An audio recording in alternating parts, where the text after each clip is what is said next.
வெண்முரசு. எழுதழல் 10. வாசிப்பது சந்தீப்.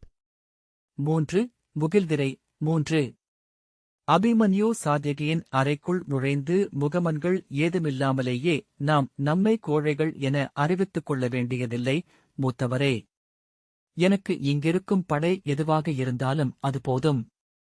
இவர்கள் வேட்டவர்கள், வில்திறன் கொண்டவர்கள். இவர்களைக் கொண்டே நான் பாணரை வென்று வீழ்கிறேன் என்றான். சாத்யகியின் அருகே சென்று, என் வில்திறனை நீங்கள் அறிய மாட்டீர்கள். எந்த எக்களத்திலும் தோற்றதில்லை. நான் அவர் மைந்தன். என்னை கிருஷ்ணார்ஜுன் என்று அழைப்பார்கள் என் ஆசிரியர்கள். ஒரு வாய்ப்பு கொடுங்கள் என்று அவன் கைகளை பற்றினான். ஏடு ஒன்றை நோக்கிக் கொண்டிருந்த சாத்யகி அதை கீழே வைத்துவிட்டு சீரான குரலில், நாம் எதன் பொருட்டு அழைக்கப்பட்டிருக்கிறோம் என்றே நமக்குத் தெரியாது. போர்முகம் கொள்வதனால் அவர்கள் பணயப்படுத்தியிருப்பவருக்கு என்ன இடர் வருமென்றும் அறியோம் என்றான். எதுவானாலும் முதலில் ஓர் அடியைப் போடாமல் அவர்கள் முன் சென்று நிற்கலாகாது. மூத்தவரே, எந்த பேரத்திற்கு முன்னால் நம் ஆற்றலைக் காட்டியாக வேண்டும். இப்போது நாம் படை கொண்டு எழுவோம் என அவர்கள் எதிர்பார்த்திருக்க மாட்டார்கள். குடலைக் கூர்வாள் என நான் அவர்களின் நிலத்தை ஊடுருவிச் செல்கிறேன். பேரழிவை உருவாக்குகிறேன். அவன் கைகளைத் தூக்கி உரத்த குரலில், ஆம், அவர்களின் ஊர்களை எரித்தழிப்பேன். நீர்நிலைகளை சூறையாடுவேன். களமுற்றங்களில் தலைகளை உருட்டுவேன்.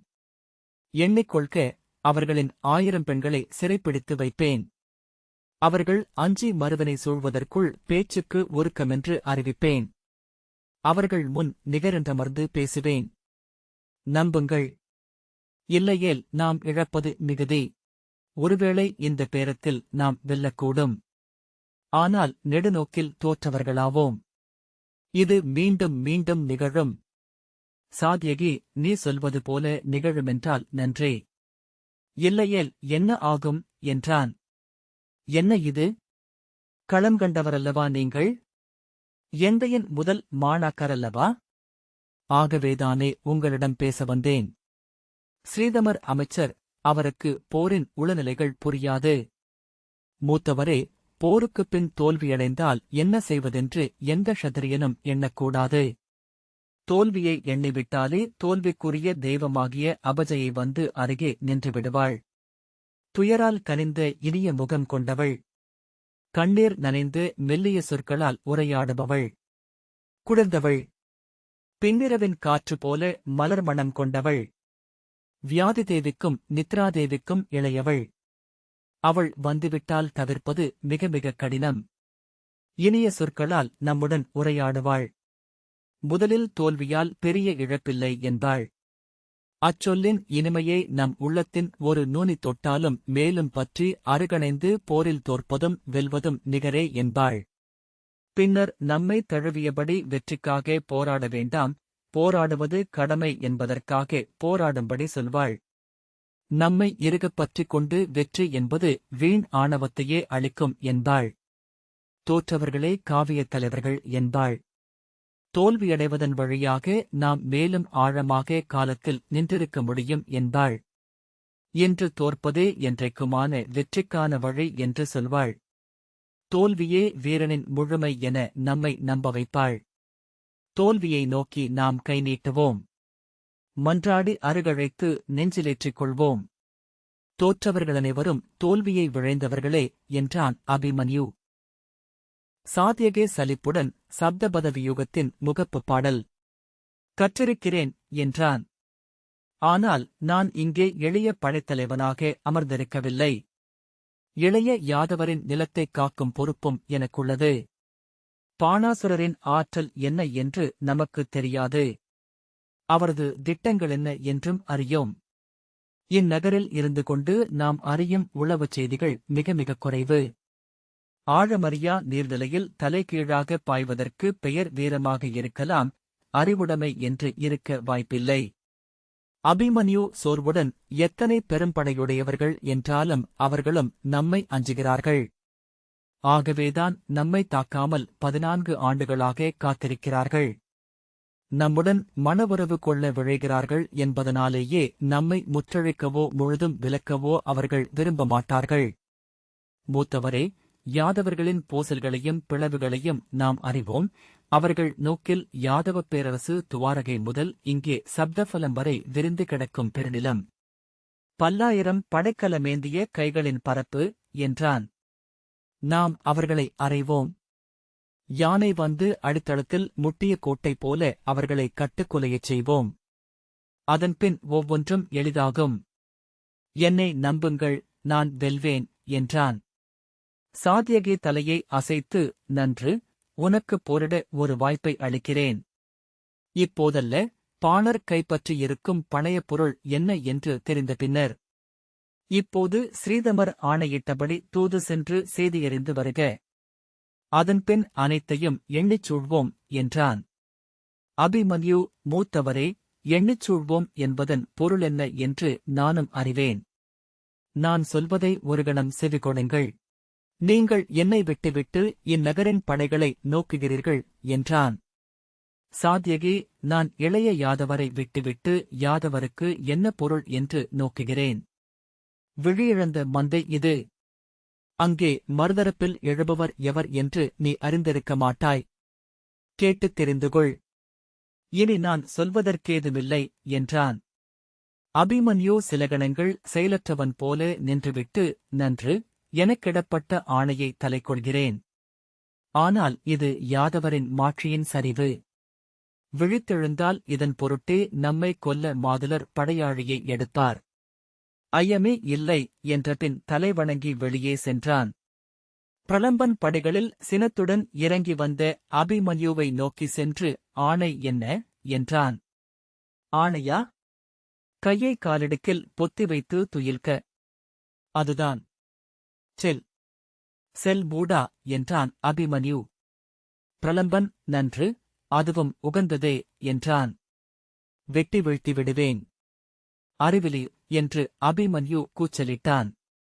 நாம் தூது செல்லப் போகிறோம், அவ்வளவுதானே என்றான் பிரலம்பன்.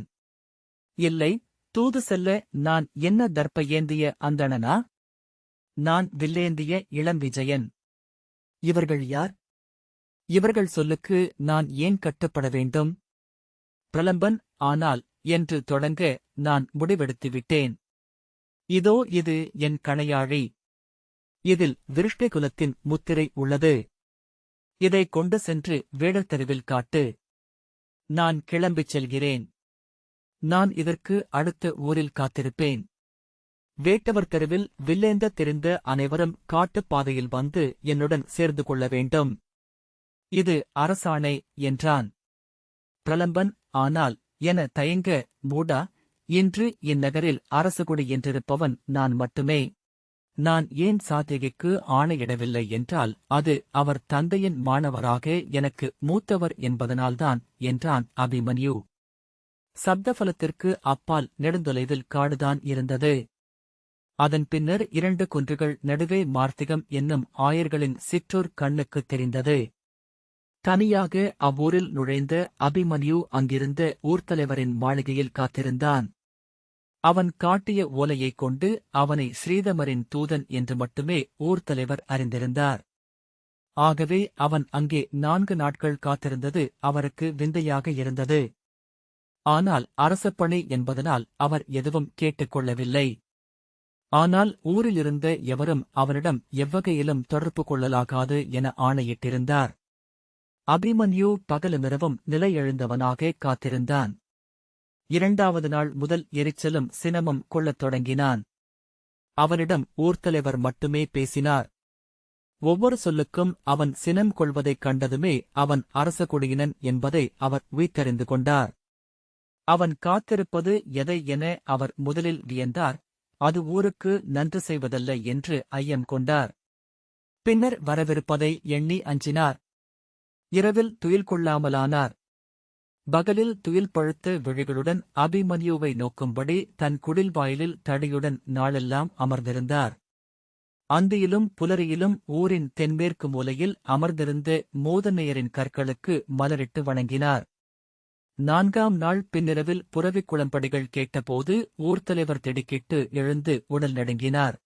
துயிலுக்குள் 1000 புரவிகளின் குளம்படிகளாக் கேட்ட அவ்வொலி விழித்துக் கொண்டபோது இருளுக்குள் பாறைகள் உருண்டு அணுகுவது போல தோன்றியது. கோலூன்றி வெளியே வந்தபோது மீண்டும் அவை புரவிக் குளம்படிகளாயின. ஒரு படை அணுகி வருகிறது. எந்தப் படை? அவர் தன் குடிகளுக்கு ஆணையிட்டு எச்சரிக்கையளிக்க விழைந்தார். ஆனால் என்ன சொல்வதென்று தெரியவில்லை. இடக்கை தானாகவே ஆடிக்கொண்டிருக்க வாய் திறந்து நிற்க அணுகிவரும் இருளசைவுகளை நோக்கியபடி திண்ணையில் நின்றார். ஊரில் அனைவரும் துயிலெழுந்து விட்டிருந்தனர். அகல் விளக்குகள் கொளுத்தப்பட்டு குடில்கள் விழிகொண்டன. வாயில்கள் திறந்து நகை பூண்டன. கைவிளக்குகளுக்கு மேலே நிழல்கள் எழுந்தாட ஆயர்கள் ஊர்மன்று நோக்கி வரத் தொடங்கினர். பூசகர் அருகே வந்து, படைகள். எவருடைய படைகள்? என்றார். குடித்தலைவர், இங்கே இப்பொழுதல் வருகின்றன என்றால் அவை யாதவரின் படைகளே என்றார். யாதவ படைகளா? இளையவரை சிறைப்பிடிக்கச் செல்கிறார்களா? என்றான் இளைஞன் ஒருவன். குடித்தலைவர் சினம் கொண்டு, வாயை மூடு, மூடா என்று சீறினார். அவன், மூத்தவரின் படைகள் எப்போது வேண்டுமென்றாலும் வரக்கூடும் என்று சொன்னார்கள் என்றான். மரவுரியை போர்த்தியிருந்த ஆயன், இவர் யார்? இவர் இப்படைக்காகவா காத்திருக்கிறார்? என்றான். இவர் எந்தப் படையைச் சேர்ந்தவர்? ஸ்ரீதமரின் தூதர் என்றால் ஏன் இவர்களுக்காக காத்திருக்கிறார்? என்றான். இளைஞன் ஒருவன், இவர் பாண்டவராகிய அர்ஜுனனேதான் என்று சொன்னார்கள் என்றான். யார் சொன்னார்கள்? என்று குடித்தலைவர் அவனை நோக்கி பற்களைக் கடித்தபடி கேட்டார். ஒரு பெண் கனவில் கண்டிருக்கிறாள். பின்னர் அத்தனை பெண்களும் அதையே சொல்லத் தொடங்கிவிட்டனர். மலையிடைவெளியில் தோன்றிய நிழலுருக்கள் புரவி வீரர்களாக உருத்திரட்டி ஊரை அணுகின. குளம்படியோசைகள் 4 திசைகளிலும் இருந்து எழுந்தன. அத்தனை குடில் சுவர்களிலும் அவ்வோசை கேட்டது. சுவர்கள் தவளைகள் போல் ஓசையிடுகின்றன என்றான் இளைஞன். அபிமன்யு ஊர் வாயிலில் மூங்கில் கதவருகே சென்று அதன் கயிற்றைப் பிடித்து இழுத்து விரியத் திறந்தான். யாரங்கே? என்றான். ஊர்த்தலைவர் அவனை அணுகியதும், பந்தங்கள் வரட்டும் என ஆணையிட்டான். இளைய யாதவர்கள் பந்தங்களை கொளுத்திக் கொண்டு வந்து ஊர்மன்றில் நிறுத்த முற்றம் செவ்வொளி கொண்டது. முதல் புரவி வந்து தயங்கியது. இளவரசே என்று பிரலம்பன் அழைக்க, வருக என்றான் அபிமன்யு. பிரலம்பன் புரவியில் உள்ளே வந்தான். தொடர்ந்து மேலும் 2 புரவிகளில் உள்ளே வந்தனர். பிற புரவி வீரர்கள் ஊருக்கு வெளியே பரவி நிறை கொண்டனர். அபிமன்யு மன்றில் பீடமென போடப்பட்டிருந்த கல்லில் அமர்ந்தான். பிரலம்பன் அருகே வந்து தலைவணங்கி, சற்று பிந்திவிட்டது, இளவரசே என்றான். குடித்தலைவரின் அருகே நின்றிருந்த ஒருவன், இளவரசரா? என்றான்.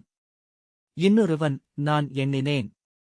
அவர் இளைய பாண்டவர் என்றான். அர்ஜுனரைப் போலவே இருக்கிறார் என்று ஒரு முதுமகள் சொன்னாள். அவள் பிறந்து ஊர் வழியாக ஒருமுறை இளைய பாண்டவர் அர்ஜுனர் செல்வதை கண்டிருக்கிறாள். அபிமன்யு, எத்தனை பேர்? என்றான். 70 பேர் என்றான் பிரலம்பன். சப்தபலத்தில் வெறும் 7 பேர்தான் வந்தனர். அப்போதுதான் நீங்கள் சொன்னது நினைவுக்கு வந்தது. சப்தலத்திலிருந்து இந்த குளிர் கிளம்பி பரவுகிறது. ஆகவே அவர்களை அழைத்துக் கொண்டு மறுபக்கம் விலகி காடுகளுக்குள் சென்றேன். அவர்களை அனுப்பி மேலும் மேலும் வேட்டைக்காரர்களை சேர்த்தேன். எவரிடமும் புரவிகள் இல்லை. ஆகவே வழியில் ஒரு வணிகர் குழுவை தாக்கி அவர்களிடமிருந்து புரவிகளை பறித்துக் கொண்டேன். அவர்களைக் கொண்டு 3 காவல் நிலைகளைத் தாக்கி புரவிகளை பறித்தேன். அபிமன்யு, நன்று, 70 பேர் என்றால் அது ஒரு படை. நாம் எல்லையை அடைவதற்குள் 100 என்றாக்கிவிடலாம் என்றபின் திரும்பி குடித்தலைவரை அருகே வரும்படி கையசைத்தான். அவர் அருகணைந்து, பொறுத்தருள வேண்டும். தாங்கள் இளமை மீண்ட இளைய பாண்டவர் என அறிந்திலேன் என்றார். அறியாதிருத்தலே நன்று. நாங்கள் புலரியில் இங்கிருந்து கிளம்புவோம். எங்களுக்கு போருணவு ஒருக்குக என்றான். அவர் வாய் திறந்து விழிமலைத்து நின்றார். என்ன? என்றான் அபிமன்யு. போரா? என்றார். ஆம், போரேதான். விரைவில் என்றான் அபிமன்யு. என்ன செய்ய வேண்டுமென பிரலம்பன் சொல்வார். இவர் என் படைத்தலைவர். அவர் தலையசைத்தார். உடனே சென்று உங்கள் பெண்டர் அனைவரையும் எழுப்புக என ஆணையிட்ட பிரலம்பன், இளவரசே, நான் படைத்தலைவனா? விளையாடவில்லையே என்றான். நீர் என் படைத்தலைவர். அந்த முத்திரைக்கணையாழி உம்மிடமிருக்கட்டும் என்றான் அபிமன்யு. புலரியிருள் கரையத் தொடங்கியதும் அவர்கள் கிளம்பி வடமேற்காக செல்லத் தொடங்கினர். ஊர் முழுக்க கூடி நின்று அவர்கள் செல்வதை நோக்கியது. போருக்கு இப்படி கவசங்கள் இல்லாமலா செல்வார்கள்? அம்புகள் பாய்ந்துவிடுமே என்றான் ஓர் ஆயன். ஆம், ஆனால் அவர்கள் அம்பைத்தவிர்க்கும் கலை அறிந்தவர்கள் என்றார் ஒரு முதிய யாதவர். அந்த நுட்பம் எனக்குத் தெரியும். அது ஒரு பச்சிலை. அதை இடையில் கட்டிக்கொண்டால் நாம் அம்புகளிலிருந்து தப்ப முடியும். ஆனால் க்ஷத்திரியர்களும் வேடர்களுமே அதை கட்டிக்கொள்ள முடியும் என்றார் இன்னொருவர். ஒப்பிட்டு உலர்த்தப்பட்ட ஊந்துண்டுகளை கோதுமை மாவுடன் சேர்த்து இடித்து உருட்டி வாழை இலைச் சருகுகளில் கட்டி ஈச்ச இலைப் பைகளில் இட்டு அவர்களுக்கு அளித்திருந்தனர். ஆளுக்கு 8 உருண்டை ஊனுணவு. 8 நாட்களில் போர் முடிந்தாக வேண்டும் என்றான் ஒருவன். அவர்கள் வென்றபின் வீழ்ந்தவர்களின் உணவையும் எடுத்துக்கொள்வார்கள் என்றான் இன்னொருவன். அவர்கள் விழிகளிலிருந்து மறைந்ததும் உடன் சென்று வழிகாட்டிய இளைஞன் திரும்பி வந்து அவர்கள் பாணாசுரரிடம் போரிடச் செல்கிறார்கள் என்றான். குடித்தலைவர் வாய் திறந்து மலைத்தார். ஒருவன் 70 பேரா என்றான். ஆம், அவர்களை வழிநடத்துபவர் இளைய பாண்டவர் அர்ஜுனரின் மைந்தர் அபிமன்யு. அவரை எந்த மானுடரும் வெல்ல முடியாது என இந்திரனின் அருட்சொல் உள்ளது பூசகர். ஆனால் பாணாசுரரை மானுடர் வெல்ல முடியாதென்று சொல்லப்பட்டுள்ளதே என்றார். ஆம், அப்படித்தான் சொல்கிறார்கள் என்றார் ஒரு முதியவர். ஒவ்வொருவரும் தெய்வங்களால்தானே வீழ்த்தப்படுகிறார்கள்? ஒவ்வொருவரிலும் அத்தருணத்திற்குரிய அச்செயலுக்குரிய தெய்வங்கள் எழுந்துதானே அதை நிகழ்த்துகின்றன என்றார் பூசகர். பாணன் வெல்லப்படுவான் என்பதில் ஐயமில்லை. சினத்துடன் ஓர் இளைஞன் ஏன் என்றான். அவர் மாவீரர். அவர் ஏன் வெல்லப்படாது நிலை கொள்ளலாகாது என்றான். பூசகர் ஒரு பாக்கை எடுத்து கடித்து அதன் துண்டை வாயிலிட்டபின் அனைவரும் தன்னை நோக்குவதற்கான இடைவெளியை அளித்து, கீழ் இளையவனே, குவிந்த மணல் அவ்வாறே நிலைக்கலாகுமா என்றார். அவன் இல்லை என தலையசைத்தான். ஏனென்றால் நிரப்புவதும் நிகர் செய்வதுமே காற்றின் கடனாக உள்ளது. அனைவரும் விழிநிலைக்க அவரை நோக்கியிருக்க ஊழின் நெறியை எவரும் உய்த்துணரவியலாது. அதன் தொழிலை எங்கு நோக்கினும் காணலாம். அது நிகர் செய்வது. பாணர் மிஞ்சி எழுந்தவர். மேலும் மேலுமெனச் செல்பவர். மறுமுனை இணை கொண்டு எழுந்தாக வேண்டும். யாதவ நிலத்தின் எல்லையில் அமைந்த கிராதகிரி என்னும் சிறிய மலையடிவாரத்தை அந்தியிருளுக்குள் சென்றடைந்தது போது அபிமன்யுவின் படை மும்மடங்கு பெருகியிருந்தது. 4 நாட்கள் தொடர்ந்து நிகழ்ந்த அப்பயணத்தில் 12 வேட்டுவ சிற்றூர்களிலிருந்து படை திரட்டினர். 5 காவல் நிலைகளில் புரவிகளை கவர்ந்தனர். இறுதியாக கூர்மபாகம் என்னும் யாதவ சிற்றூரிலிருந்து உணவுருளைகளை பெற்றுக் கொண்டார்கள். வழிகாட்டிச் சென்று மூத்த வேட்டுவரான கடம்பர், நாம் ஆசுர நிலத்தை அடைந்துவிட்டோம் இளவரசே என்றார். இந்த மலைக்கு அப்பால் ஒரு மான் துள்ளினாலும் அசுரர்களின் காவல் நிலைகளில் இருப்பவர்களால் பார்க்க முடியும். இதற்கு இப்பால் நாம் இரவு தங்குவோம். அசுர நிலத்தை எப்போது கடப்பதென்று நீங்கள் எண்ணிச் சூழ்ந்து ஆணையிடுங்கள். படைவீரர்கள் புரவிகளை அவிழ்த்து கடிவாளத்தை முன்னங்கால்களுடன் பிணைத்து மேயவிட்டனர். அவை நிறையாக அருகே ஓடிய சிற்றோடையை அணுகி நீர் அருந்திவிட்டு காட்டுக்குள் புகுந்தனர். உலருணவு உண்டு நீர் அருந்திய பின் இலைமெத்தைகளை விரித்து அனைவரும் துயிலத் தொடங்கினர். அபிமன்யுயும் பிரலம்பனும் கடம்பரும் மலையேறிச் சென்று அங்கே நின்றிருந்த பெரிய வேங்கை மரத்தின் மேல் ஏறி நின்று அசுரர்களின் காவல் நிலைகளைக் கண்டனர். அவர்களின் காவல் நிலைகளை பார்ப்பதற்கு இரவே உகந்தது. நம்மை அவர்கள் காண முடியாது. அவர்களின் பந்தங்கள் நெடுந்தொலைவுக்கு தெரியும் என்றார் கடம்பர். இருளில் பந்தங்கள் எளிய வரைபடம் ஒன்றை வரைந்திருந்தன.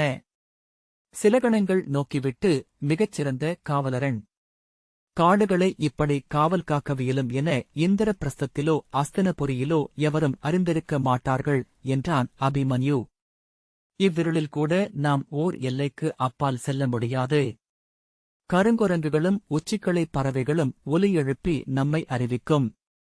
இங்கிருந்து சோழிதபுரம் வரை மலைச்சரிவினூடாகச் செல்லும் புறவிப் பாதையை 100 இடங்களிலிருந்து வில்லவர் குறிபார்த்திருப்பார்கள் என்றார் கடம்பர்.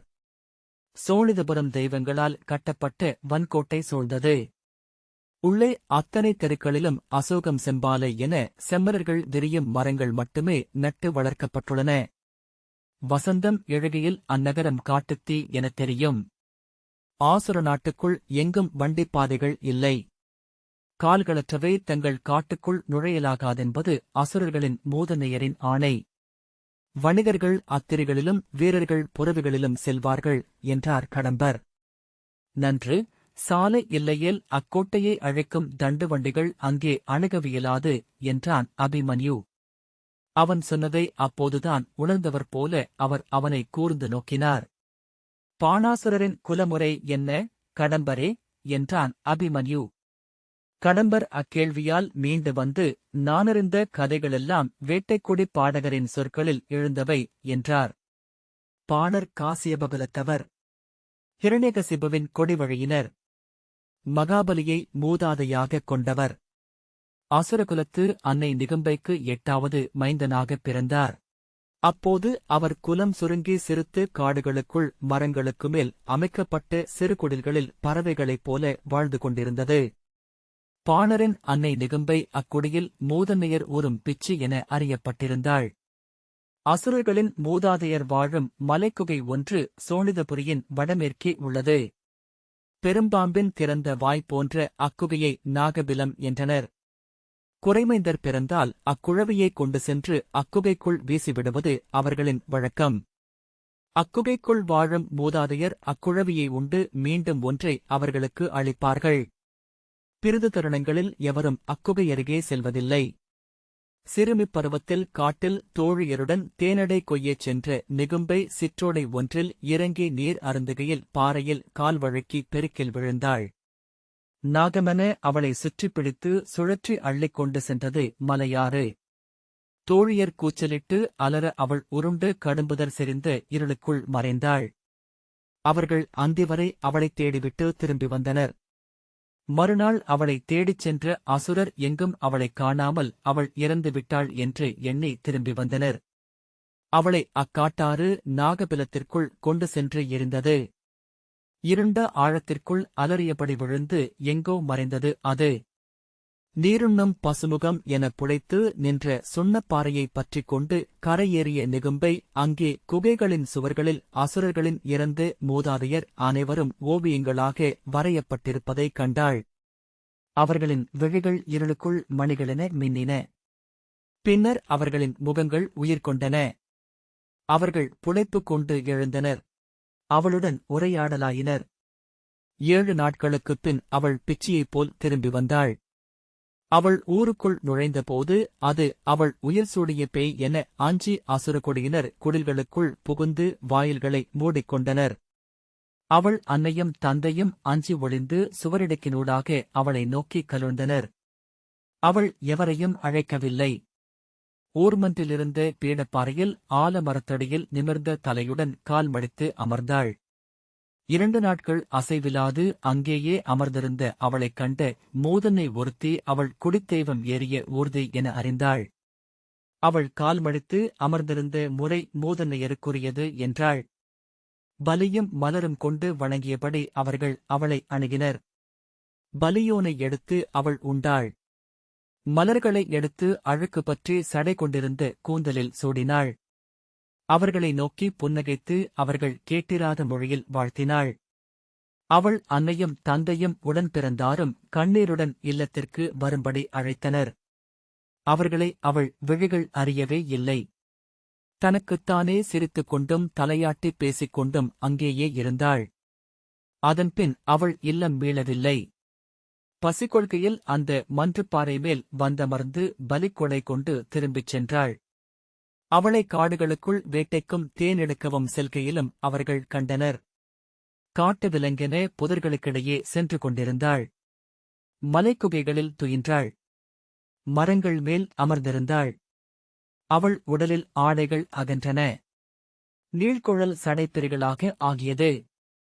கைநகங்கள் நீண்டு சுருண்டன. அவள் சொன்ன அறியாத மொழியை அவர்கள் கனவுகளில் பொருளுடன் கேட்டார்கள். அப்பொருளை விழித்தெழுந்ததுமே மறந்தனர். அது ஹிரண்யகசிபுவும் வைரோசனரும் மகாபலியும் பேசிய தொல்மொழி என்றனர் பூசகர். நிகும்பை கருக்கொண்டிருப்பதை பெண்கள் கண்டறிந்தனர். அவளை பேற்றச் சடங்குகளுக்காக கூட இல்லங்களுக்கு கொண்டுவர அவர்களால் இயலவில்லை. வயிறு பருத்துருண்டு முலை செழிக்க அவள் காட்டுக்குள் அலைந்தாள். ஒருநாள் தேனெடுக்கச் சென்ற பெண்கள் அவள் உருமுவதைக் கேட்டு நோக்கியபோது புதர்களுக்குள் குருதிவாறு அவள் ஈன்று கொண்டிருப்பதைக் கண்டனர். அவர்கள் வந்து சொல்ல ஊரிலிருந்து வயற்றாட்டிகள் சென்று அவள் மகவை வெளியே எடுத்தனர். ஆண்மகவை பேற்று மயக்கிலிருந்த அவள் முன் தூக்கிக் காட்டினர். அவள் சரியும் இமைகளுடன் அதை நோக்கினாள். பன்றி போல உருமினாள். பின்னர் அதை அவர்களிடமிருந்து பிடுங்கிக் கொண்டு காட்டுக்குள் ஓடினாள். அவள் சென்ற வழி எங்கும் குருதி சொட்டியது. அவர்கள் அலறியபடி அவளைத் தொடர்ந்து ஓடினர். அவள் நாகபிலத்தை அடைந்து உள்ளே நுழைந்தாள். அவர்கள் அஞ்சி நின்றுவிட அவள் மட்டும் மறுநாள் திரும்பி வந்தாள். குழவியை எண்ணி பெண்கள் நெஞ்சைப் பற்றியபடி அழுதனர். அது உயிர்ப்பும் உடல் முழுமையும் கொண்டிருந்தது. முதல் சொட்டு முலையுண்ணவும் அதற்கு ஊழில்லையா என மூதன்னையர் ஏங்கினர். அவள் இரு முலைகளும் ஊறி வயிற்றிலும் தொடைகளிலும் வழிய கருக்குருதி கால்களை அடைந்து சொட்ட வெறுமின்னும் விழிகளுடன் வந்து மன்றில் நின்று கைவீசி உருமி பலியோனுக்கு ஆணையிட்டாள். அதன்பின் அவள் மேலும் 6 மைந்தரை பெற்றாள். அறுவரையும் அக்குகைக்குள் வீசிவிட்டு திரும்பினாள். 8ஆவதாக அவள் கருக்கொண்டபோது அவர்கள் அக்குழவியையும் குகையே உண்ணும் என்றே எண்ணினர். நாமறியாத ஒன்று அவளினூடாக நிகழ்ந்து கொண்டிருக்கிறது என்றனர் பூசகர். குகைவாழ் தெய்வங்கள் தங்கள் பலியோனை அவள் பெற்றளிக்க ஆணையிட்டிருக்கக்கூடும். அகலில் எழும் அனலை உறிஞ்சி உண்டு கொண்டே இருக்கிறது கடுவெளி. மீனிலும் புன்னையிலும் அதன் பொருட்டே நெய்யுறச் செய்கிறது அது. 8ஆவது குழந்தையை பின்னிரவில் நடுக்காட்டில் அவளைப் பெற்றாள். கையில் குருதிக் குழவியுடன் தொப்புள் கொடி காயாது இருவரையும் இணைத்திருக்க அவள் வந்து ஊர் நடுவே நின்று அறியாமொழியில் அழைத்தாள். அவர்கள் கதவுகளைத் திறந்து கையகல்களை ஏந்தியபடி வந்து நோக்கியபோது மிகச்சிறிய உடல் கொண்ட குழவி அவள் வலது கையில் இருந்தது. குறைக்குழவியா என்றார் பூசகர். ஆம், 7 மாதங்களே ஆகின்றன என்றாள் மூதன்னை ஒருத்தி. இக்குழவியை ஏன் அவள் குகைக்கு கொண்டு செல்லவில்லை என்று இளம்பெண் ஒருத்தி கேட்டாள். அதன் பின்னரே அவர்கள் அவ்விந்தையை உணர்ந்தனர். அவள் அக்குழவியை தன் உடல் சேர்த்து வைத்துக் கொண்டு அவர்கள் அளித்த ஊனுணவை உண்டாள். அது ஓரிரு நாளில் இறந்து விடுமென அன்னையர் எண்ணினர். ஆனால் அவள் தன் வயிற்றுடனும் முலைகளுடனும் அதை சேர்த்து வைத்துக் கொண்டாள். கொடி காய்ந்து உதிர்ந்தது. குழவி முலையுண்டு உடல் கொண்டது. அவள் அம்மைந்தனை ஏந்தியபடி காடுகளுக்குள் அலைந்தாள். மைந்தன் முகம் தெளிந்து நோக்கு கொண்டான். அவனை அவள் ஊர்மன்றுக்குக் கொண்டு வந்தபோது அயல்வழிகளுடன் அவர்களை நோக்கினான். அவனை நோக்கி அவர்கள் கை நீட்டிய போது புலிக்குருளை என உருமியபடி அன்னையைப் பற்றிக் கொண்டான். அன்னை வெண்பற்களைக் காட்டி சீறி அவர்களை துரத்தினாள். அவனை அவர்கள் எவரும் தொட்டதேயில்லை. இந்த வாசிப்பை கேட்டதற்கு நன்றி.